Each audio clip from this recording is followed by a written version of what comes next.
बहती गंगा है त्रिलोकी महादानी।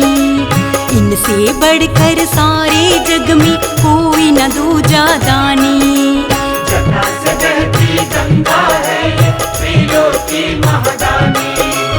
इनसे बढ़कर सारे जग में कोई न दूजा दानी।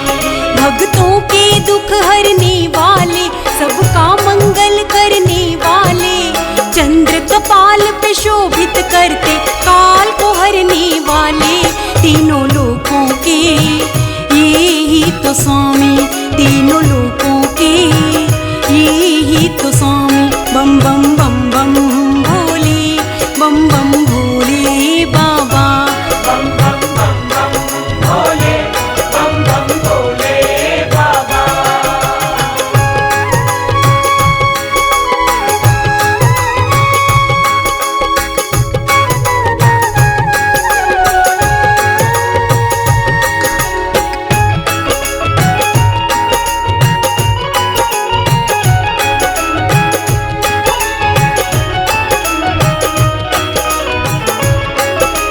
नमः शिवाय, नमः शिवाय, ओम नमः शिवाय। इनके सिवा ना कोई जग में दूसरा, ना जग में दूसरा, ना जग में दूसरा। अर्धांगिनी है इनकी माता गौरा। हाँ माता गौरा, हाँ माता गौरा।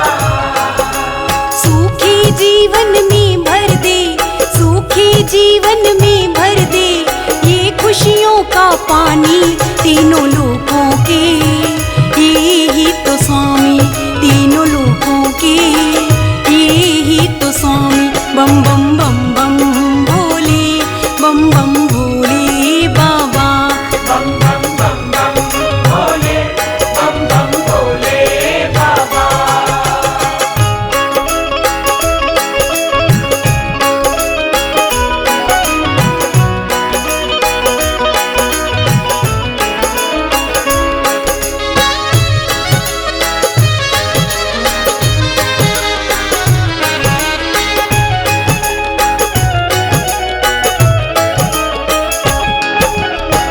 भोले बाबा नीलकंठ विष पी कहाए, विष पी कहाए, विष पी कहाए।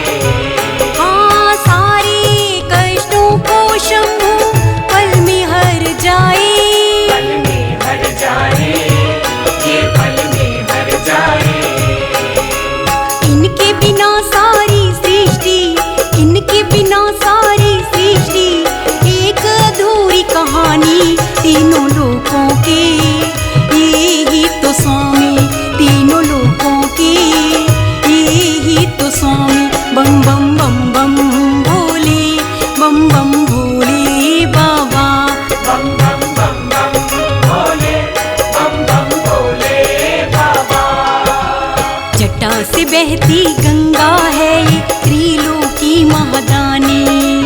इनसे बढ़कर सारे जग में कोई न दूजा दानी।